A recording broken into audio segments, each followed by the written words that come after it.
Good morning sa lahat. Hello everyone. Nandito tayo sa farm, sa mango plantation. Magandang panahon, no? Clear sky. At walang kaulap-ulap.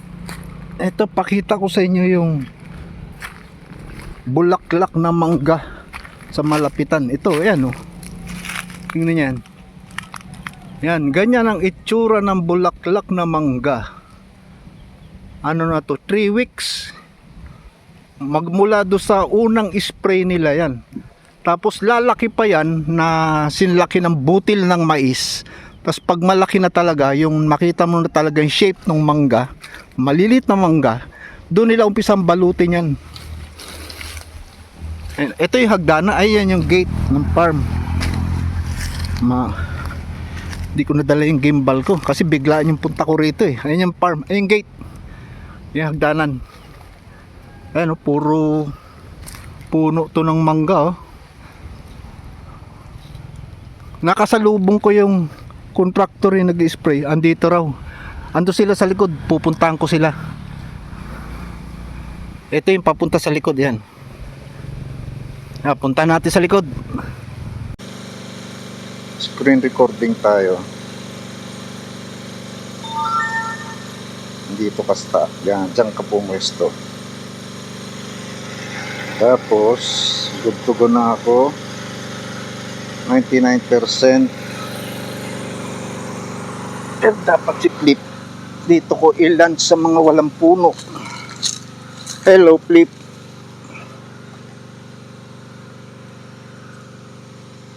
Para pag nag ano siya RTH,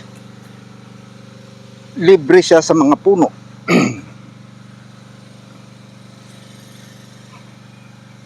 Tapos ano muna tayo, gimbal pan accessory record muna tayo. Yun.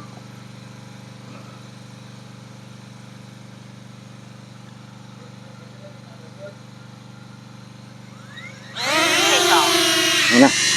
Home point update.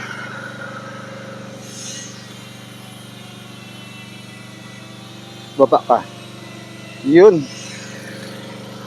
At dito ko pupwesto sa may ilalim ng puno para malilim.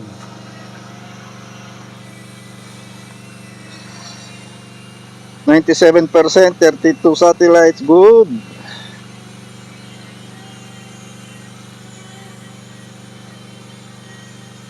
Up.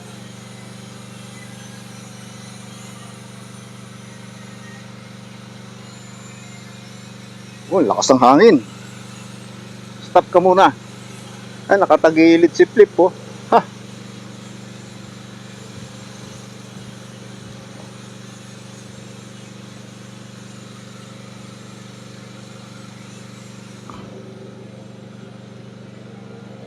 Yung muna. Oh, hindi ko na open ang action cam. Naku, lobat nga ang animal. Patay. Yun. Makakapag-record pa naman.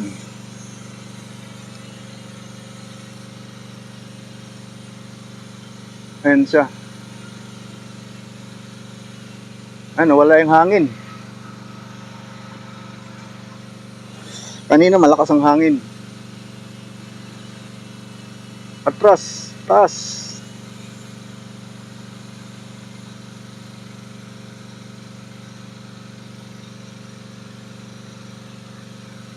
Stop recording ka muna. Good. Off ka muna. Mamaya ka uli mag-record.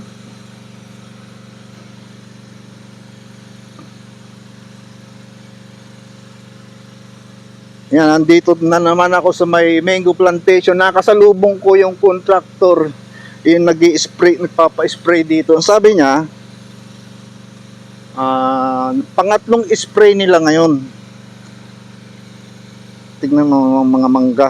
Ayun, ang kapal na ng bulaklak nila, oh. Baba natin konti. Ano bang titignan ko? Ito, lapitan natin to. Tignan nyo ang mga bulaklak nito. Up ang camera ng kaunti. Lapitan natin sila. Up pa. Nade-develop na talaga ang pana. Yan. Yan ang mga bulaklak ng mangga ang update dito. Zoom natin ng kaunti. Ayun, naghuhugis butil na siya ngayon. Ang ganda. Ayun, gumagalaw ang kwan. Zoom out. Reverse tayo konti. Masyado tayo malapit.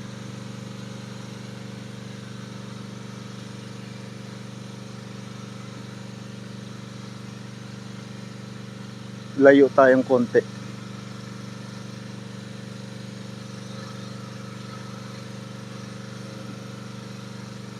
Yan. Oop. Nakatingala pala ako. O, ayan ang mga bulaklak ng mangga. Atras tayo.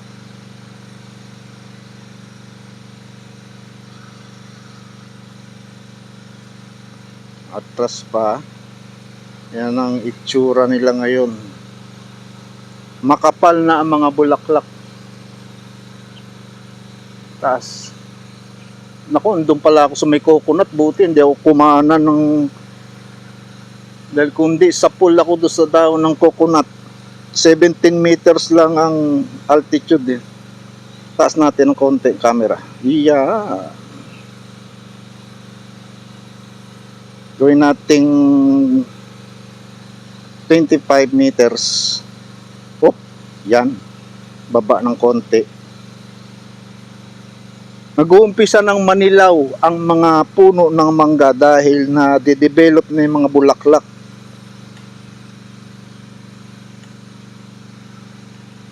Yan, yan ang huling puno ng mangga dito sa likod. Kasi andito ako sa likod eh. Mas maganda pumuesto dito sa likod kasi maraming puno, marami akong mapagtataguan. Malilim na lugar. Taas natin si flip para mas maganda pa yung view. Ayun, kitang-kita ang poblasyon, oh. Baba natin ang camera.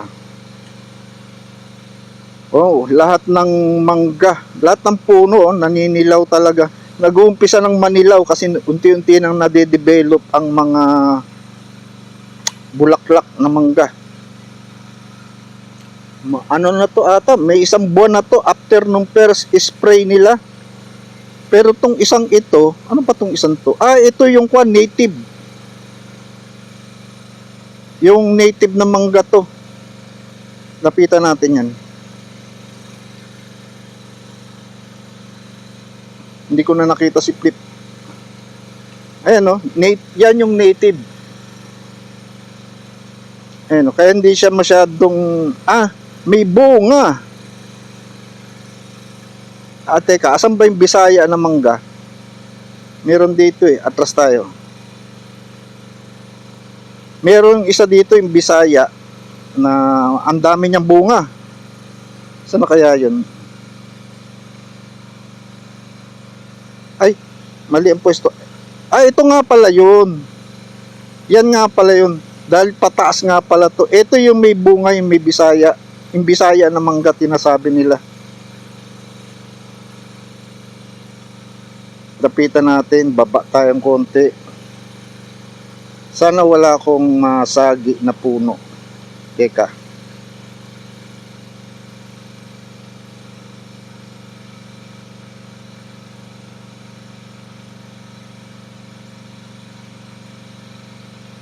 Mali ang ikot.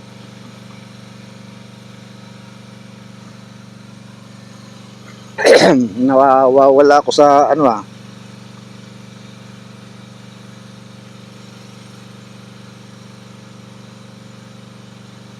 Yun pala ang kwan. Mali yung navigation key ko.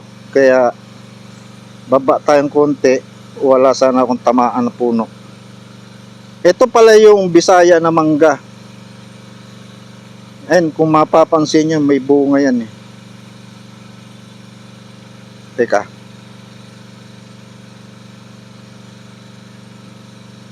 Baba tayo ngayon para, teka, baka may mangga sa ilalim ko.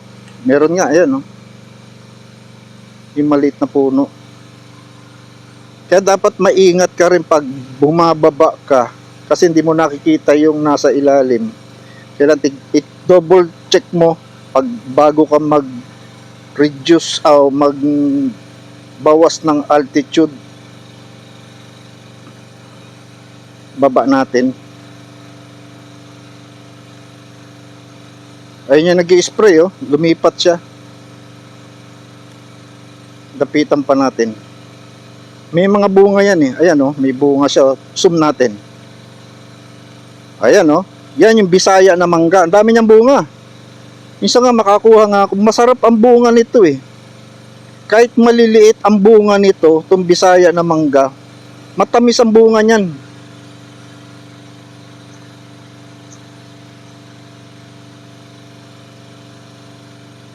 Zoom out.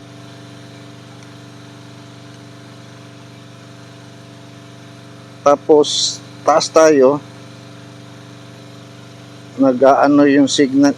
Maganda naman ang signal, kaya lang nade-delete ng konti. Kasi ayun. May nakita akong ibon. Up. Pauwiin ko nga muna.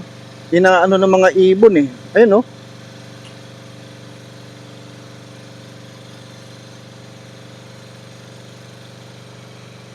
Inaano ng mga ibon.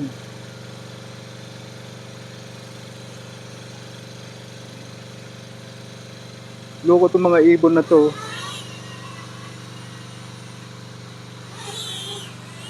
Ayan siya. Biglang nagkaroon ng ibon. Loko itong mga ibon na to. Minsan kasi nagpalipad ako doon sa boulevard. May nasa taas na tong siplip, biglang may sumulpot na mga ibon. Binubunggo siya ng ibon, kaya ano yung gimbal niya, nawala sa pwesto yung gimbal niya, napilitan akong ibalik.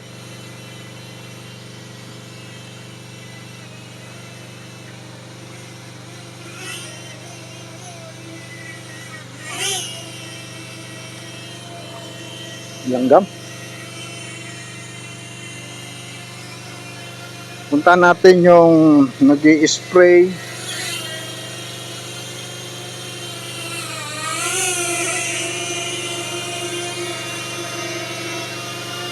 Dito nag-i-spray.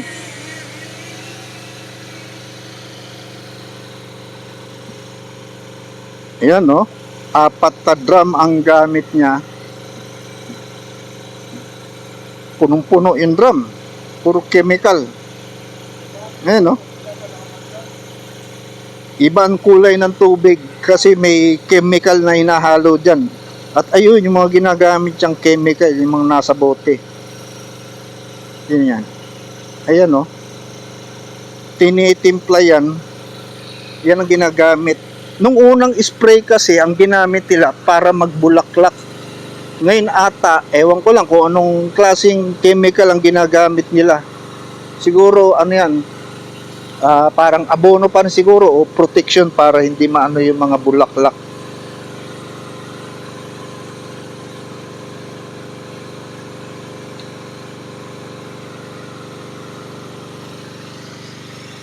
Taas natin yung gimbal.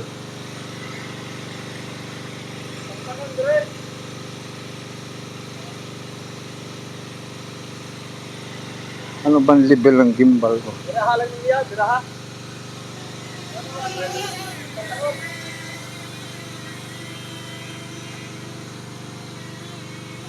Andito yung nag-i-spray, oh. Ayun, oh, hinihila niya yung hose. Baba natin.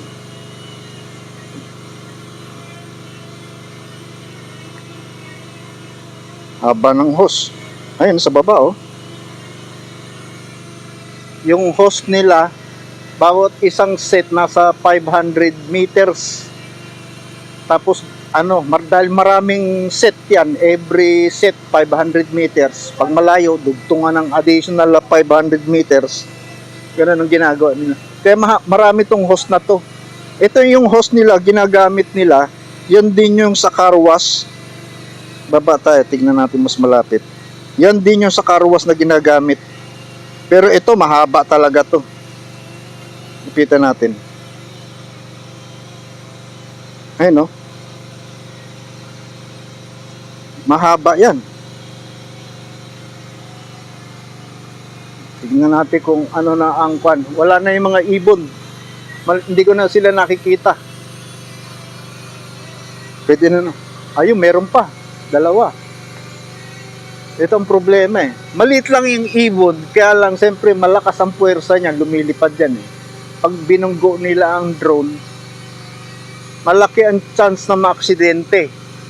Kung mahirap niya, baka ang bunggoy nila yung gimbal, masira ang gimbal, tapos maliligayang araw ni Pinoy Light. Wala nang pang video sa aerial. Taas natin ang gimbal. Yun ang problema lang doon eh.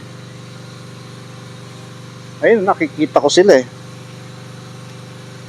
Nag-iikot-ikot dito sa mangga.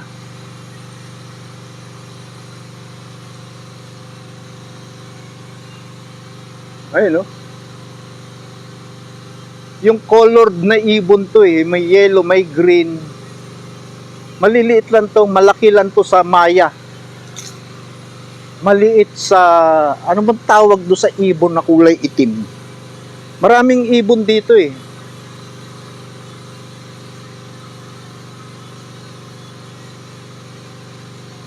Yung itsura nila para silang maliliit na uwak. Taas natin konti. O yun oh. Nakita na naman nila. Dadagitan na naman ng mga kolokoy na ibon na to.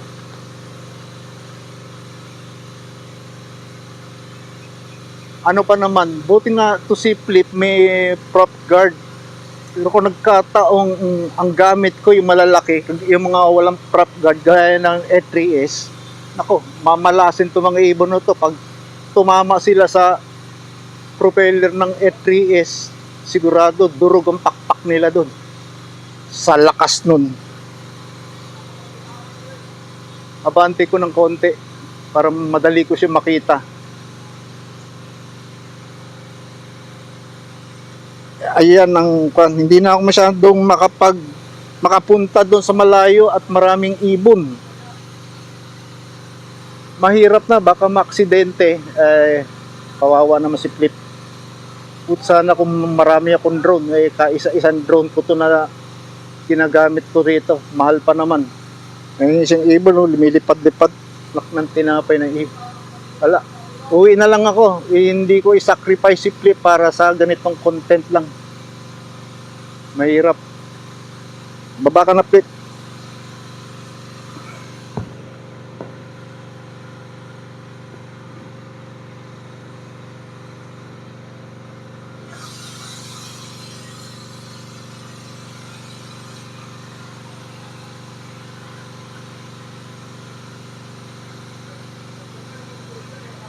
Saan ba si Flip? Ayun si Flip.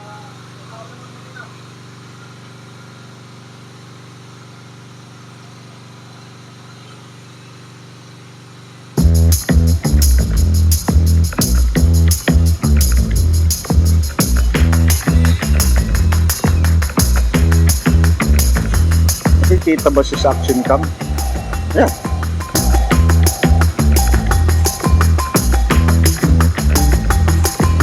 Hindi na kita i-sacrifice para sa ganitong content tapos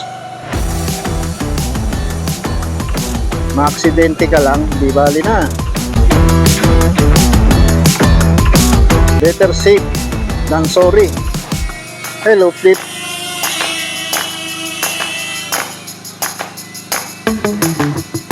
Hindi ko siya mailand at wala akong landing pad. Yun lang ang kandan. Hanggang dito na lang to. Bye-bye!